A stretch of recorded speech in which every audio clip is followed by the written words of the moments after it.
Hello students, आपके अपने channel में स्वागत है। आज के हम इस वीडियो में बात करने वाले हैं class 10th NCERT math exercise 3.6 के बारे में। हमने इसके पीछे के भी वीडियो में एक्सरसाइज 3.6 के बारे में बताया है। इसमें जो क्वेश्चन है उनको हमने सोल्यूशन कराया है। अगर जो विद्यार्थी नहीं देखे हैं उन वीडियो को जा करके देख लेंगे, ठीक ना। हम डिस्क्रिप्शन में लिंक दे देंगे, ठीक ना। एक्सरसाइज 3.6 में हमने एक नंबर में आपका 8 क्वेश्चन है। कितने क्वेश्चन है? 8 क्वेश्चन है, जिसमें से हमने 5 क्वेश्चन को करवा दिया था। एक नंबर क्वेश्चन में 8 क्वेश्चन हैं, जिसमें से हम 5 क्वेश्चन को हमने करवा दिया था। लेकिन हमने कहा था कि आप इसके आगे के भी क्वेश्चन को कर लीजिएगा, ठीक ना। लेकिन एक विद्यार्थी कमेंट किए हैं कि सर इसके आगे जो 3 क्वेश्चन हैं उनको भी करवा दीजिए। तो हम इस वीडियो में बात करेंगे आपको इसके आगे के क्वेश्चन को, यानी कि क्वेश्चन नंबर 5 से जो आगे हैं 6, 7, 8, इनके आगे जितने भी क्वेश्चन होंगे सबको हम करवाएंगे इस वीडियो में, ठीक है। तो देखिए आपका जो क्वेश्चन है, क्वेश्चन नंबर आपका 1, क्वेश्चन नंबर यानी कि 6 क्या है आप देख लीजिए। क्वेश्चन नंबर 1 में जो 6 है आपका क्या कह रहा है, सबसे पहले फिर से एक बार और इसको समझ लीजिए। आपको ये कहा जा रहा है कि रैखिक समीकरण युग में बदल करके इन समीकरणों का हल करना है। क्या करना है? रैखिक समीकरण युग में बदल करके इन समीकरणों का हल करना है। हमने इस तरह का क्वेश्चन जो है टाइप 5 जो है, मतलब ये 5 नंबर जो क्वेश्चन है क्वेश्चन नंबर 1 में बिल्कुल सेम इसी तरह से हमने बनाया है, ठीक ना। और उसी तरह से इस क्वेश्चन को भी हम बनाएंगे। किस तरह से बनाएंगे? सबसे पहले तो हम क्या करेंगे, इन दोनों समीकरणों को देख लेंगे।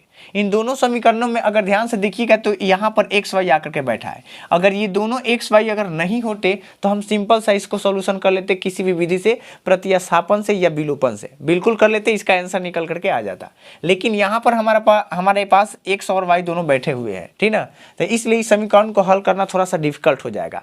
तो हम इस तरह के क्वेश्चन को क्या करेंगे, जब भी ये एक्स वाई अगर आ करके बैठा हो तो आपको क्या करना है, इन दोनों समीकरणों में एक्स वाई से भाग दे देना है ताकि ये दोनों गायब हो जाए। जब ये दोनों गायब हो जाएगा फिर हमारे पास तो काम बन जाएगा, ठीक ना। इस समीकरण को इजीली हम हल कर लेंगे, ठीक है। तो आपको क्या करना होगा, लिखना होगा यहाँ पर कि दोनों समीकरणों में, क्या लिखिएगा, दोनों समीकरणों, ऐसे लिखिएगा, समीकरणों में, ठीक ना, एक्स वाई से भाग देने पर, एक्स वाई से भाग देने पर, ठीक है।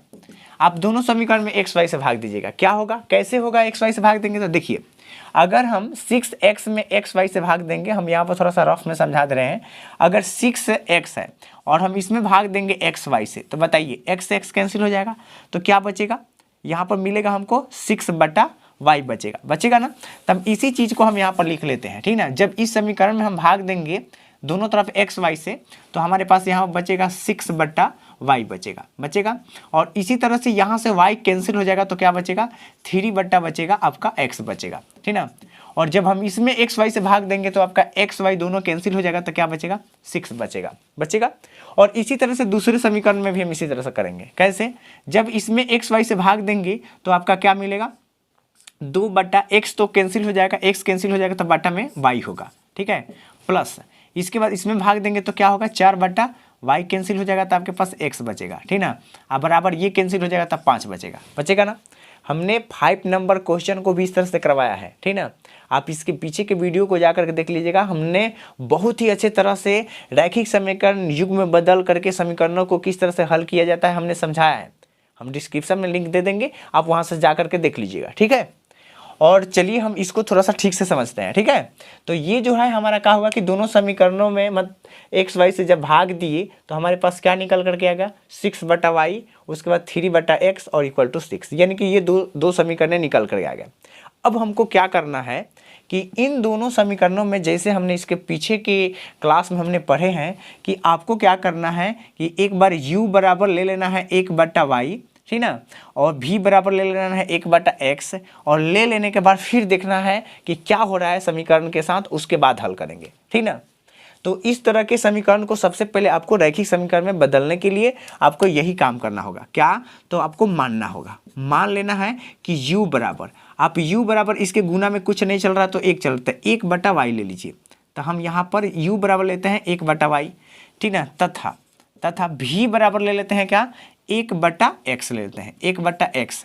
जब हम इसको ले लेंगे तो क्या होगा, देखिए, जब 1/y ले लेंगे तो हमारे पास 6 बचेगा, और 1/y के जगह पर हम u लेंगे तो यहाँ पर हमारा हो जाएगा 6u, समझ रहे हैं ना। 1/y जब ले लेंगे तो 6u होगा, ठीक ना। और इसी तरह से यहाँ पर प्लस हो जाएगा 3v होगा और बराबर में क्या होगा 6 होगा। और इसको हम समीकरण 1 ले लेते हैं। बोलिए कोई दिक्कत हो तो बताइए। और इसमें भी इसी तरह से इसके गुना में कुछ नहीं तो 1 है। जब 1/y निकाल लेंगे तो हमारे पास 1/y के बदले में हमको लेना है u, तो यहाँ पर हो जाएगा आपका 2u प्लस 1/x, तो यहाँ पर हो जाएगा 4v और इक्वल टू क्या हो जाएगा, इक्वल टू यहाँ पर इसमें क्या था 6 था और इसमें इक्वल टू क्या हो जाएगा आपका 5 हो जाएगा। और ये हो गया हमारा समीकरण 2 हो गया। समझ रहे हैं ना। तो ये 2 समीकरण आ गए, यानी कि हमने इस समीकरण को क्या किया कि एक्स वाई में मतलब रैखिक समीकरण युग में बदल दिया। सबसे पहले हमने क्या किया था, फिर से इसको थोड़ा सा समझते हैं। देखिए आपको यहाँ पर समीकरण में ये प्रॉब्लम था कि यहाँ पर एक्स वाई बैठा हुआ है दोनों में, तो हमने दोनों समीकरणों में एक्स वाई से भाग दिया तो हमारा इस तरह से आ गया। अब इस समीकरण को हमने रैखिक युग में बदल दिया u और v लेकर के, ठीक ना। जब आ गया तो अब इन दोनों समीकरणों को हमको हल करना है। कैसे, आप चाहे तो प्रतिस्थापन से कर सकते हैं, आप चाहे तो विलोपन से कर सकते हैं। हम आपको बहुत सारे समीकरण हल करने का नियम सिखाए हैं, तो आप चाहे तो जो भी विधि लगे, जो भी आसान लगे, आप उस विधि से इसको हल कर लेना है, ठीक है। हम यहाँ पर विलोपन से करेंगे क्योंकि सबसे आसान विलोपन विधि होता है समीकरण को हल करना, ठीक है। अगर हम विलोपन से हल करेंगे तो विलोपन से हल करने का हमारे पास नियम ये होता है कि हम देखेंगे कि सबसे पहले कि दोनों चर बराबर है कि नहीं, कौन सा चर बराबर है। अगर चर बराबर नहीं रहेंगे तो हमको उस चर को बराबर करना होगा, ठीक है। तो कैसे चर बराबर का, अगर आप ध्यान से देखिएगा तो अगर इस 6 को बराबर करने चलेंगे से, तो अगर हम इसमें 3 से गुना कर दें समीकरण 2 में अगर हम 3 से गुना कर दें तो क्या होगा, यहाँ पर 3 दूनी 6 हो जाएगा ना। और इसमें ले जा करके क्या करेंगे, इसमें से घटा लेंगे तो हमारा काम बन जाएगा। इसका मतलब हमको यहाँ पर लिखना होगा ऐसे, लिखेंगे ऐसे कि समीकरण 1 में नहीं, क्योंकि समीकरण 2 में कितना से गुना करेंगे, 3 से गुना करेंगे, ठीक ना। समीकरण 2 में 3 से गुना करके क्या करेंगे, समीकरण 1 में से घटाएंगे। लिखेंगे समीकरण 1 में से घटाने पर, ठीक है। आप अच्छा से लिख लीजिएगा, ठीक है। यहाँ पर समीकरण 1 में से घटाने पर आप अच्छा से लिख लीजिएगा, ठीक है। तो हम जब इसमें गुना करेंगे समीकरण 2 में 3 से, तो क्या होगा, यहाँ पर हो जाएगा आपके पास क्या हो जाएगा 6 हो जाएगा, और यहाँ पर हो जाएगा 4 3 के 12 और ये हो जाएगा आपका 5। इसको तो कुछ नहीं करना है, 6u plus 3v equal to क्या हो जाएगा 6 हो जाएगा। और अब इसमें हमको क्या करना है, गुना करना है। तो 3 दूनी के 6u प्लस 4 3 के क्या हो जाएगा 12v इक्वल टू 5 3 के 15 हो जाएगा यहाँ पर, ठीक ना। ये आपके पास आ गया, ठीक ना। मतलब हमको समीकरण 2 में 3 से गुना करके समीकरण 1 में से घटाना था, ठीक है। समीकरण 1 में से घटाना था, इसमें से हमको ये घटाना था, इसमें 3 से गुना करके, ठीक ना। अब जब घटाएंगे तो यहाँ पर चिन्ह चेंज करेंगे, प्लस है तो माइनस, प्लस है तो माइनस, प्लस है तो माइनस। अगर आप ध्यान से देखिएगा तो ये कटेगा। और यहाँ पर देखिए 3v में से अगर हम 12 घटाएंगे तो कितना होगा, यानी कि 3 गो v में से 12 को घटाएंगे तो आपके पास कितना आ जाएगा, यहाँ पर आ जाएगा हमारे पास 9v हो जाएगा। कितना हो जाएगा 9v और इक्वल टू, और ये भी माइनस में होगा क्योंकि हम कम में से ज़्यादा घटा रहे हैं, ठीक है। तो -v हो जाएगा। इसके बाद 6 में से हम घटाएंगे कितना 15, तो ये हो जाएगा -9 हो जाएगा, ठीक है। माइनस से माइनस कैंसिल हो जाएगा और v बराबर हो जाएगा 9/9 और कट करके आ जाएगा। यहाँ पर आपका v का मान कितना आ गया 1 आ गया। देख लीजिए यहाँ पर v का मान आपका आ जाएगा 1। तो जब हमारे पास v का मान 1 आ गया तो अब इसके बाद क्या करेंगे कि v के मान को ले करके और इन दोनों समीकरण, किसी भी समीकरण में अगर हम रखेंगे तो हमारे पास u का मान आ जाएगा, ठीक है। तो हम यहाँ पर लिखते हैं, ठीक है।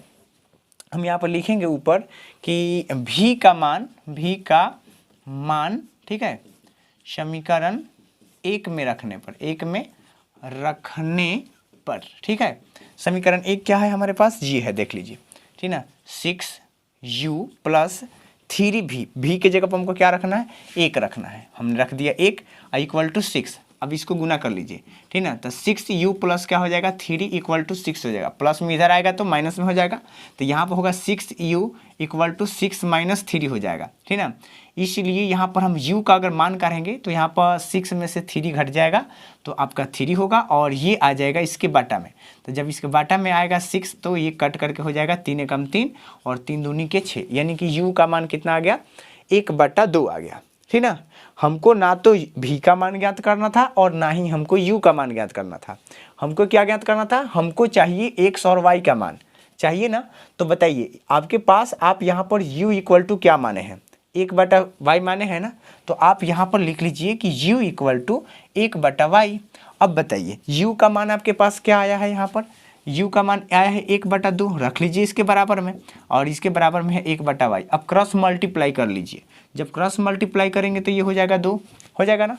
तो यहाँ से आपके पास आ गया y का मान आ गया आपका क्या, 2 आ गया। इसी तरह से हमने v इक्वल टू भी कुछ माना था, यहाँ पर देख लीजिए, यहाँ पर देखिए v इक्वल टू हमने क्या माना है, 1/x माना है। तो यहाँ पर लिखेंगे अर्थात v इक्वल टू क्या, 1/x। अब बताइए v का मान आपके पास क्या आया हुआ है, 1 आया है, ठीक ना, आया है ना। तो हम यहाँ पर लिखेंगे 1 इक्वल टू 1/x, और यहाँ से अब गुना जब कीजिएगा इसमें तो x इक्वल टू क्या आ जाएगा, 1 आ जाएगा, ठीक ना। और यही हमारा आंसर होगा, x का मान 1 और y का मान आपका क्या, 2, यही आपका आंसर होगा, ठीक है। और इसी तरह से किसी भी समीकरण को बनाएंगे, ठीक है। इसके पीछे भी हमने 5 क्वेश्चन को करवाए हैं, और इसी तरह से बहुत ही सिंपल विधि से करवाए हैं। अगर आप नहीं देखे हैं तो जाकर के देख लीजिएगा, हम डिस्क्रिप्शन में उसका लिंक दे देंगे, ठीक है, आप जाकर के देख लीजिएगा, ठीक है। तो चलिए अब इसके बाद क्वेश्चन नंबर 6 को देखते हैं। क्वेश्चन नंबर 1 में आपके 8 क्वेश्चन हैं, जिसमें से हमने 6 क्वेश्चन अभी तक करा दिए हैं। चलिए अब क्वेश्चन नंबर कितना को देखते हैं, 7 को देखते हैं। ये 6 करवा दिए, क्वेश्चन नंबर 7 को देखते हैं, ठीक है। चलिए ठीक है, देखिए इसके बाद का जो आपका क्वेश्चन है, क्वेश्चन नंबर 7 में क्या है देख लीजिएगा, बहुत ही ध्यान से देखिएगा। इसको भी हमको वही काम करना है, रैखिक समीकरण युग में बदल करके और इनका हल करना है, ठीक है। आपको देखिए इस तरह का क्वेश्चन दिया गया है। बहुत विद्यार्थी जो होते हैं क्वेश्चन को देख करके ही डर जाते हैं। देखिए इस तरह के क्वेश्चन भारी नहीं होते हैं, बहुत ही सिंपल होते हैं, बहुत ही सिंपल। कैसे, देखिए यहाँ पर आपको देखने में लग रहा है कि थोड़ा सा हार्ड है, लेकिन बिल्कुल नहीं है। जब हम u और v लेंगे ना तो ये बिल्कुल ईजी हो जाएगा, ठीक है। देखिए तो ये आपका क्वेश्चन नंबर 7 है, ठीक ना। अब इसमें भी हम क्या करेंगे, ले लेंगे, मान लेंगे इसको, माना कि u इक्वल टू, इसमें क्या मानेंगे तो देखिए इसमें सिमिलर क्या है, यानी कि x प्लस वाई और x plus y, x minus y और x माइनस वाई है ना, मतलब 1/x plus Y 1/x plus y. और यहाँ पर देखिए 1/x माइनस वाई, और इसमें भी 1/x माइनस वाई, क्योंकि इसमें इसके गुणांक में कुछ नहीं है तो एक कॉमन है, ठीक ना, एक उपस्थित होता है, ठीक है। तो यहाँ पर हम ले लेंगे u equal to 1/x plus y तथा v इक्वल टू ले लेंगे यहाँ पर क्या, 1/x माइनस वाई हम ले लेंगे। जब ले लेंगे तो हमारे पास क्या बचेगा, देखिए केवल 10 बचेगा ना, और 10 के बगल में क्या हो जाएगा, u हो जाएगा। तो आप यहाँ पर लिख लीजिएगा, यानी कि 10u प्लस 2v, ठीक ना, और इक्वल टू कितना, 4। देखिए सिंपल सा एक समीकरण आ गया ना। उसके बाद क्या करेंगे, फिर इसी तरह से यहाँ पर 15 बचेगा, यानी कि 15u plus 5v equal to कितना, -2, और ये आपका समीकरण 2 हो जाएगा, ठीक है। अब आपको इसको क्या करना है, किसी भी विधि से, मन करे तो प्रतिस्थापन या मन करे तो विलोपन विधि, किसी भी विधि का प्रयोग कीजिए और इसका हल कीजिए और u और v का मान ज्ञात कीजिए। उसके बाद देखिएगा कि आपके साथ क्या होता है, ठीक है। तो हम इसको क्या करेंगे, विलोपन विधि से हल करेंगे। विलोपन विधि का नियम क्या होता है कि किसी भी एक चर को बराबर करना होता है, ठीक है। तो चर को बराबर करेंगे, क्या कोई चर बराबर है, नहीं है। चलिए हम v को बराबर करते हैं। तो v को बराबर करने के लिए अगर यहाँ पर 5 है तो 1 में 5 से गुना कर देंगे, यहाँ पर 2 है तो इसमें 2 से गुना कर देंगे। जब गुना करेंगे तो हमारा ये हो जाएगा, 5 से गुना करेंगे तो 5 दूनी 10, और इसमें 2 से गुना करेंगे तो 10 हो जाएगा, ठीक है। तो हम यहाँ पर लिखेंगे, ऐसे लिखेंगे कि समीकरण 1 गुने 1 में 5 से, और घटाएंगे क्योंकि चिन्ह जो है सेम है, घटाएंगे और समीकरण का चिन्ह में 2 से, समीकरण 2 में 2 से गुना करके, ठीक है। आप अच्छा से लिख लीजिएगा इसको, ठीक है। तो चलिए अब हम इसमें क्या करते हैं, 5 से गुना करते हैं। तो 10 बचे क्या हो जाएगा, 50u हो जाएगा, ठीक है। जब 5 से गुना करेंगे तो प्लस 5 दूनी के क्या हो जाएगा, 10 हो जाएगा, 5 दूनी के 10 भी हो जाएगा, और ये क्या हो जाएगा, 5 चौका 20 हो जाएगा, ठीक है, 20 हो गया। अब इसी तरह से इसमें 2 से गुना करेंगे तो 15 दूनी कितना हो जाएगा, 30 हो जाएगा, 30u प्लस 5 दूनी 10v, और इक्वल टू क्या हो जाएगा, 2 दूनी के 4 -4। क्या करना है आपको, घटाना है ना, क्योंकि चिन्ह दोनों का सेम है तो हम घटाएंगे। प्लस है तो माइनस, इसके आगे कुछ नहीं रहता तो प्लस रहता है, तो माइनस हो जाएगा, ये माइनस है तो प्लस हो जाएगा, ठीक है। तो ये तो दोनों बर्बाद हो जाएगा, ख़त्म हो जाएगा।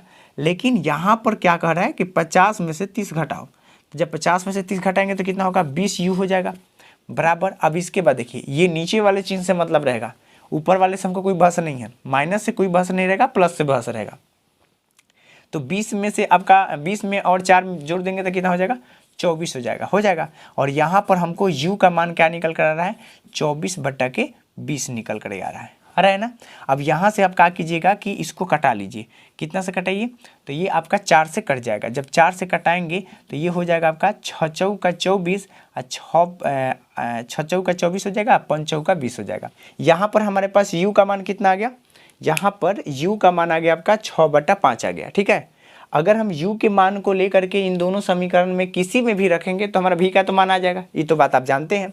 तो इसी तरह से आपको यहाँ पर क्या करना है, लिखना है, ठीक है। लिखेंगे कि u का मान, ठीक ना, समीकरण 1 में रख देते हैं, 1 में रखने पर, ठीक है, रखते हैं। क्या होता है, तो u का मान रखना है 10 गुने u का मान क्या है आपके पास, u का मान है आपका 6/5 है, रख दिए, प्लस 2 भी बराबर कितना, 4। ये देखिए 5 एकम 5, 5 दूनी के 10 हो गया। अभी दोनों को क्या कीजिए, गुना कीजिए, तो कितना हो जाएगा, 6 दूनी 12 प्लस 2 भी इक्वल टू कितना हो जाएगा, 4। प्लस में इधर आएगा तो माइनस में हो जाएगा, इधर आएगा तो माइनस में हो जाएगा ना। आप घटा लीजिएगा तो यहाँ पर लिख लेंगे 2 भी इक्वल टू कितना हो जाएगा, 4 माइनस आपका यहाँ पर हो जाएगा 12, ठीक ना। इसके बाद हम क्या करेंगे, जब 4 में से 12 घटाएंगे तो क्या होगा, हम यहाँ पर लिख देते हैं, ठीक है, यहाँ पर लिखते हैं। तो ये हो जाएगा आपका v इक्वल टू हो जाएगा, ठीक ना, घटाएंगे तो हो जाएगा -8 होगा ये, ठीक है। 4 में से जब 12 घटाएंगे तो -8 आ जाएगा, और ये 2 जाएगा कटाने के लिए। जब 2 कटाएगा तो इसको कटा करके कितना आ जाएगा, 4 दूनी के 8 -4 आएगा। देखिए v का मान कितना आ गया, v का मान आ गया आपके पास -4, और यहाँ पर u का मान कितना है, 6/5 आया है, ठीक ना। अभी हमारा आंसर नहीं आया है, ठीक है, नहीं आया, हमको चाहिए x और y का मान, ठीक है।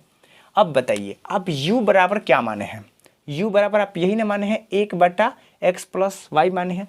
तो हम इसको थोड़ा सा लिख लेते हैं यहाँ पर कि u equal to 1/x + y, ठीक है। अब u का मान आपका क्या आया है, u का मान आया है आपके पास 6/5। तो आप यहाँ पर लिखिएगा 6/u के सामने लिख लेना है, क्योंकि u का मान है इसलिए इसके सामने लिखना है। 6/5 इक्वल टू 1/x + y, ठीक है।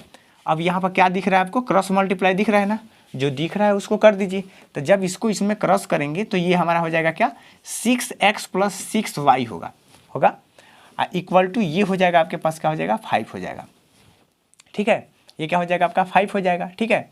जब 5 हो जाएगा तो आप चाहे तो इसमें से कॉमन करके इसको नीचे बटा में भेजा सकते हैं। कैसे, मैं बताता हूँ। इन दोनों में से कॉमन क्या है, 6 कॉमन है ना। जब 6 कॉमन काढ़िएगा तो इसके बाटा में भी जा सकता है, ठीक ना, इसके बाटा में ऐसे हो जाएगा x + y इक्वल टू 5/6 हो जाएगा। इन दोनों में से कॉमन करेंगे और इसके बाटा में भेज देंगे, ठीक है। तो इस तरह से हो जाएगा। इसको आप समीकरण ले लीजिए, कितना, इसको 2 तक लिए हैं, अब इसको लेते हैं समीकरण 3, ठीक है। और इसी तरह से आपको क्या करना है, आप u इक्वल टू क्या माने हैं, नहीं u इक्वल टू नहीं, v इक्वल टू आप क्या लिए हैं, v इक्वल टू, तो यहाँ पर v इक्वल टू हमारा है 1/x - y है। और यहाँ पर v का मान हमारा क्या आया हुआ है, v का मान देखिए -4 आया हुआ है। तो -4 रख देते हैं और बराबर में हो जाएगा आपका क्या, x - y, ठीक है। अब इसको क्या करेंगे, थोड़ा सा मल्टीप्लाई करेंगे। जब मल्टीप्लाई इसमें करेंगे तो क्या होगा, इसके बटा में कुछ नहीं है तो 1 है, और इसमें जब करेंगे तो हो जाएगा -4x, और ये हो जाएगा आपका क्या, +4y हो जाएगा, और इक्वल टू क्या हो जाएगा आपका, यहाँ पर हो जाएगा 1। अगर ये दोनों में से हम कॉमन काढ़ें, दोनों में से अगर -4 ही कॉमन काढ़ लें तो यहाँ पर हो जाएगा आपके पास -4 इंटू x - y, और इक्वल टू हो जाएगा आपके पास 1, और ये इसके बाटा में आ जाएगा तो x - y इक्वल टू हो जाएगा क्या, इसके बाटा में जाएगा तो 1/-4 हो जाएगा। तो देखिए ये आ गया आपके पास समीकरण 4, ठीक है। अब आपको क्या करना है, समीकरण 1 और समीकरण 2 का क्या करना है, हल करना है, ठीक है। ध्यान से देखिए, ये दोनों चर बराबर है, आप दोनों को क्या कीजिएगा, जोड़िएगा, ठीक ना। जब जोड़िएगा इसको तो ये कट जाएंगे, और कट करके आपके पास x का मान आएंगे। तो चलिए हम इसको कर लेते हैं, ठीक है। तो हम यहाँ पर क्या करेंगे, दोनों समीकरणों को जोड़ देंगे, ठीक है। कैसे, यहाँ पर लिखेंगे कि समीकरण कितना, समीकरण 3 अब प्लस समीकरण 4 से, ठीक है। समीकरण 3 और 4 को जोड़ना है, ठीक है। हम यहाँ पर आपको जोड़ करके दिखा देते हैं, ठीक है। यहाँ पर आपकी किताब का आंसर नहीं आएगा, मैं बताता हूँ क्यों नहीं आएगा, ठीक ना। थोड़ा सा यहाँ पर मिस मिस्टेक हुआ है। जानते हैं क्या मिस्टेक हुआ है? देखिए यहाँ पर आपके क्वेश्चन में ना यहाँ पर माइनस है, हमने यहाँ पर क्या रखा है? प्लस रखा है। घबराने की कोई बात नहीं है, यहाँ पर अगर प्लस रखे हैं तो आपका हमारा इस तरह के क्वेश्चन सही है, बिल्कुल सही है, लेकिन आप यहाँ पर माइनस रख करके आप किताब का आंसर मंगा लीजिएगा, ठीक है। तो चलिए हम इसी तरह से हम हल करते हैं और फिर देखते हैं कि क्या आंसर आता है, ठीक है। तो यहाँ पर आपका हो गया, इस दोनों समीकरण को जोड़ेंगे। जब दोनों समीकरण को जोड़ेंगे तो क्या होगा? देखिए यहाँ पर, ठीक है, x plus y equal to यानी कि 5/6, और इसमें जोड़ना क्या है हमको? x माइनस वाई, ठीक है। x minus y equal to क्या? x minus y equal to 1/-4, ठीक है। जब दोनों को जोड़ेंगे तो ये तो कट जाएगा, जब कटेगा तो ये हो जाएगा आपका 2x बराबर, अब ये दोनों को जोड़ेंगे तब 5/6, और जब जोड़ेंगे तो हो जाएगा -1/4 हो जाएगा, ये माइनस लग गया, ठीक है। अब देखिए 2x इक्वल टू, इसको क्या कीजिएगा? एलसीएम लीजिए, तो 6 और 4 का जब एलसीएम लेंगे तो कितना आएगा? 12 आएगा। कितना आएगा आपका? 12 होगा। 12 होगा, 6 दूनी के 12, 2 आएगा, 5 दूनी के 10 हो जाएगा, माइनस 4 तीन के 12, 3 आएगा, तो ये 3 एकम 3 हो जाएगा, ठीक है। अभी यहाँ पर हो जाएगा 2x इक्वल टू, घटाइए तो ये हो जाएगा आपका कितना? 7 हो जाएगा। 7 बटा कितना हो जाएगा? 12 हो जाएगा, ठीक है। 7/12 हो गया। अब हमको क्या करना है? यहाँ पर x का मान निकालना है, तो 7 बटा ये इसके बटा में जाएगा, तब 12 दूनी 24 हो जाएगा, ठीक है। तब 12 दूनी 24, ये 2 जाकर गुना हो गया। देखिए यहाँ पर आपका x का मान आ गया, ठीक ना, लेकिन किताब का आंसर नहीं आएगा। मैंने बताया ना क्यों नहीं आएगा? क्यों नहीं आया? क्योंकि यहाँ पर हम सवाल में प्लस रखे हुए हैं, ठीक है। आपके क्वेश्चन जो है माइनस है, ठीक है। तो अगर आप यहाँ पर माइनस रख करके हल कीजिएगा तो बिल्कुल आपके किताब का आंसर आएगा। केवल आपको प्रोसेस सीखना था, ठीक है। हमको थोड़ा सा मिस्टेक हो गया, इसके लिए आपके लिए सॉरी, ठीक ना। यहाँ पर आपको माइनस रखना है, ठीक है। चलिए अब हम क्या करेंगे? जब x का मान ले करके क्या करेंगे? समीकरण किस में रखेंगे? समीकरण किसी 2 में 3 में रखिए या फिर 4 में रखिए, आंसर आ जाएगा, ठीक ना। तो रखते हैं समीकरण 3 में रखने पर, ठीक है, रखने पर। तो समीकरण 3 में रखेंगे, समीकरण 3 यहाँ पर है, तो x का मान क्या है? 7/24 है, और प्लस वाई इक्वल टू कितना? 5/6, ठीक है। प्लस में उधर जाएगा तो माइनस में, तो यहाँ पर हो जाएगा y इक्वल टू हो जाएगा 5/6 और -7/24, ठीक है। अब यहाँ पर आप एलसीएम लीजिएगा, इन दोनों का एलसीएम आएगा आपका 24, ठीक है। 6 चौका 24, 4 आएगा, 5 चौका 20, माइनस 24 से कम 24 1 आएगा, 7 होगा, और ये घटाएंगे तो 20 में से 7 जाएगा, तो आपके पास कितना होगा? 13/24 होगा, और यही आपका फाइनल आंसर होगा इस क्वेश्चन के लिए, ठीक है। इस क्वेश्चन के लिए x बराबर आएगा 7/24 और y बराबर आएगा 13/24। देखिए आपको केवल प्रोसेस सीखना है, ठीक ना। अगर आप प्रोसेस सीख लेते हैं तो दुनिया का कैसा हो जो मैथ है ना हल कर लीजिएगा, और इसी प्रोसेस से ना हम हल करेंगे हर एक क्वेश्चन को, ठीक है। आपको जो है क्वेश्चन नंबर 6 में यहाँ पर माइनस है, आप माइनस दे करके हल कीजिएगा, बिल्कुल आपके किताब का आंसर आएगा, ठीक है। यहाँ पर थोड़ा सा मिस्टेक हुआ था माइनस से, ठीक है। तो चलिए अब हम इसके आगे का जो क्वेश्चन है, क्वेश्चन नंबर 7 है, क्वेश्चन नंबर 8। अब देखेंगे क्वेश्चन नंबर 8 में क्या है। अब बहुत ही ध्यान से देखेंगे, फिर से हम वो गलती नहीं करेंगे माइनस प्लस वाला, ताकि क्वेश्चन में ही माइनस प्लस में प्रॉब्लम हो, ठीक है। तो चलिए हम आगे बढ़ते हैं। तो देखिए इसके बाद का जो आपका क्वेश्चन है क्वेश्चन नंबर 8, यानी कि क्वेश्चन नंबर 1 का लास्ट क्वेश्चन है, ठीक है। क्वेश्चन नंबर 8 में कुछ इस तरह से क्वेश्चन दिए गए हैं। इस क्वेश्चन को देख करके बहुत सारे विद्यार्थी तो बिल्कुल डर जाते हैं कि ये तो सबसे ज़्यादा भारी है। बिल्कुल आसान है, बिल्कुल आसान मतलब बिल्कुल आसान, ठीक ना। आपको क्या करना है इसमें, आप ध्यान से देखिएगा, तो 1/3x + y, और इसमें भी है 1/3x + y, है ना। और यहाँ पर भी है x 1/3x - y, और इसमें भी है x/3x - y 1/, ठीक है। आपको क्या करना है, इसमें भी u और v ले लेना है। कैसे? यहाँ पर देखिए, ठीक ना। क्या करना है आपको? मान लेना है। माना कि मान लीजिएगा u बराबर मान लीजिएगा 1/3x + y, ठीक ना, तथा v बराबर मान लीजिएगा आपका ले लेना है हमको क्या? 1/3x - y, ठीक ना। जब ले लेंगे तो आपको क्या मिलेगा यहाँ पर बताइए? इस समीकरण में आपको क्या मिलेगा? जब इसको निकाल लेंगे तो हमको यहाँ पर मिलेगा u मिलेगा। क्या मिलेगा? u प्लस यहाँ पर मिलेगा आपको क्या? v इक्वल टू क्या मिलेगा? 3/4 मिलेगा ना। अब इसके बाद हमको इसमें क्या करना है, इसमें जब हम ले लेंगे इसमें, ठीक ना, 1/3x + y, तो आपको यहाँ पर मिलेगा u/2 मिलेगा, ठीक है, क्योंकि ऊपर u हो जाएगा, अब प्लस नीचे, और इसमें क्या होगा? माइनस होगा। यहाँ पर क्या होगा? यहाँ पर माइनस होगा, ठीक है। और ये हो जाएगा v/, यानी कि 2 मिलेगा। क्या मिलेगा? v/2 और इक्वल टू मिलेगा -1/8 मिलेगा। ठीक ना। अगर ध्यान से देखिएगा तो ये 2 से 2 जो है ना, ये 2 इसको काट देगा। ठीक ना, ये 2 दोनों क्या करेगा? इसको काट देगा। तो ये जो समीकरण यहाँ पर मिलेगा हमको, ये जो आपको समीकरण यहाँ पर मिलेगा u minus v equal to, ये कटाएगा तो कितना हो जाएगा? 4 दूनी के 8 हो जाएगा, यानी कि आपका हो जाएगा -1/4 हो जाएगा। ठीक है।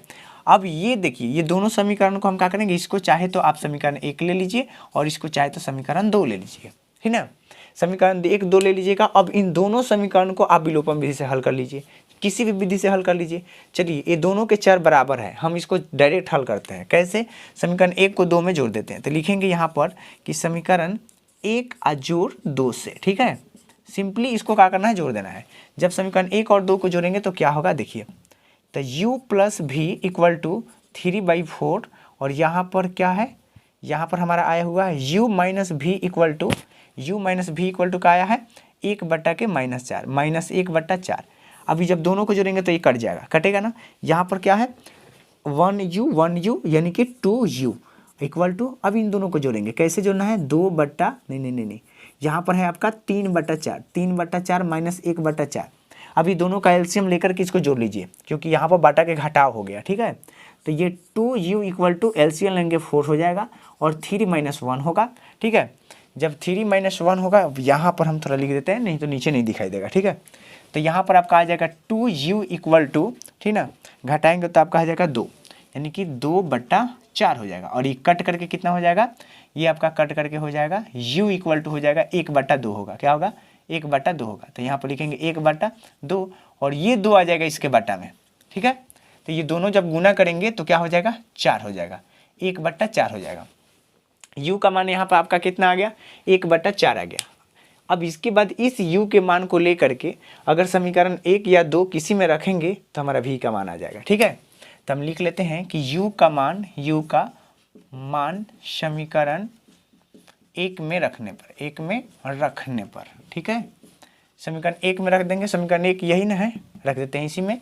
तो यहाँ पर हमारा क्या है? u का मान 1/4 है, 1/4 प्लस v इक्वल टू 3/4। ठीक है, प्लस में उधर जाएगा तो माइनस में, तो v इक्वल टू हो जाएगा 3/4 माइनस 1/4। ठीक ना। अभी दोनों का एलसीएम ले लीजिए, v का मान निकल जाएगा।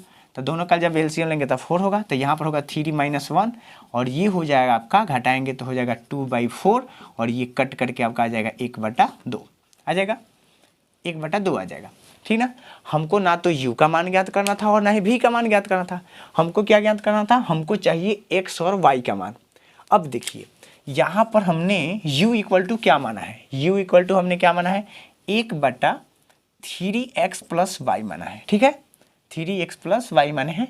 अब इसके बराबर में, यानी कि u हमारा आया क्या है? u आया है 1/4। क्या आया है? 1/4 और equal to 1/3x plus y हो गया। अब आप क्रॉस मल्टीप्लाई कीजिए। जब क्रॉस मल्टीप्लाई करेंगे तो ये कुछ इस प्रकार से हो जाएगा, 3x plus y equal to हो जाएगा आपका 4 हो जाएगा। और इसको समीकरण 1, 2, 3 ले लीजिए। ठीक ना, मैं सीधा करके ऑलरेडी लिख दिया हूँ। इसको इसमें गुना करेंगे तो इतना हो जाएगा और इसको इसमें गुना करेंगे तो 4 हो जाएगा। ठीक है, अब इसके बाद क्या है? इसके बाद हमारा v इक्वल टू है। ठीक है, तो v इक्वल टू हम क्या माने हैं? यहाँ पर देख लीजिए, v इक्वल टू माने हैं 1/3x माइनस y माने है ना। अब v का मान आया कितना है मेरा? देख लीजिए, यहाँ पर आया होगा v का मान, कहीं तो निकाले थे, कहाँ निकाले थे जी? ये तो u का मान है और v का मान भी सेम आया था। यहाँ पर देखिए 1/2 आया है। v का मान कितना आया है?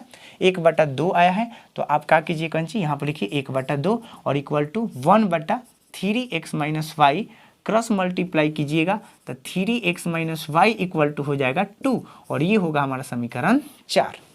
देखिए, अब इन दोनों समीकरणों को आप विलोपन विधि से हल कीजिएगा तो आपका x y का मान आएगा और वही आपका आंसर होगा। ठीक है, चलिए हम इन दोनों समीकरणों को हल कर लेते हैं। ठीक है, तो देखिए, क्या ये दोनों चर बराबर है? बिल्कुल चर बराबर है। देखिए y दोनों बराबर है ना, तो अगर आप ये दोनों को जोड़ दीजिएगा तो ये बिल्कुल कट जाएंगे और हमारा x का मान निकल जाएगा। ठीक है, तो आपको यहाँ पर लिखना होगा, लिखेंगे कि समीकरण 3 अब प्लस 4 से। ठीक है, समीकरण 3 प्लस 4 से अभी दोनों समीकरण को जोड़ेंगे। ठीक है, तो यहाँ पर समीकरण 3 है, 3x plus y equal to कितना है? 3x plus y equal to 4 है। ठीक है, और उसके बाद समीकरण 4 कितना है? 3x minus y equal to कितना है, 2 है। इनको दोनों को जोड़ेंगे तो ये तो दोनों गायब हो जाएगा, खत्म हो जाएगा, कट जाएगा। और इन दोनों को जोड़ेंगे तो कितना हो जाएगा, 6x हो जाएगा और इक्वल टू ये हो जाएगा 6 हो जाएगा। और यहाँ से x का अगर मान निकालें तो 6 बट्टा क्या हो जाएगा, 6 हो जाएगा। और ये दोनों कट करके कितना हो जाएगा, 1 हो जाएगा। देखिए यहाँ पर हमारा x का मान आ गया है, ठीक है। अब इसके बाद क्या करेंगे, इस x के मान को इन दोनों समीकरणों में किसी में भी रखेंगे तो आपका y का मान आ जाएगा, ठीक है। तो हम क्या करेंगे, लिखेंगे x का मान समीकरण 3 में रख देते हैं यहाँ पर, ठीक है। 3 में रखने पर, ठीक है, रख देते हैं 3 में, समीकरण 3 यही ना है। तो लिखेंगे 3 गुने x का मान क्या आया है, 1 प्लस वाई इक्वल टू कितना, 4। अब इन दोनों को गुना करेंगे तो 3 प्लस वाई इक्वल टू कितना हो जाएगा, 4 प्लस में उधर जाएगा तो माइनस में हो जाएगा, 4 माइनस 3। और जब घटाएंगे तो कितना आ गया, 1 आ गया। देखिए क्या हुआ, हमने इतना हल किया और हमारे पास क्या निकल करके आया, x का मान 1 आया और y का भी मान 1 आया। और आपको यहाँ पर लास्ट में लिख देना है कि अतः x इक्वल टू 1 और y इक्वल टू 1। देखिए इस एक्सरसाइज में जितने भी क्वेश्चन हैं कुछ इसी तरह से मिलेंगे, है ना। और इसमें जो था प्रश्नावली 3.6 में आपको 8 क्वेश्चन थे, हमने 8 क्वेश्चन को करा दिया। इसके पीछे 5 क्वेश्चन को कराए थे इसके पीछे के वीडियो में, ठीक ना। आप जा करके देख लीजिएगा, हम डिस्क्रिप्शन में लिंक दे देंगे। और ये 3 क्वेश्चन है, ठीक है। तो आज के वीडियो में इतना ही रहने देते हैं। इसके आगे का जो क्वेश्चन है, क्वेश्चन नंबर 2 से हम इसके आगे के वीडियो में लेकर के आएंगे। तब तक इतना ही हम रहने देते हैं।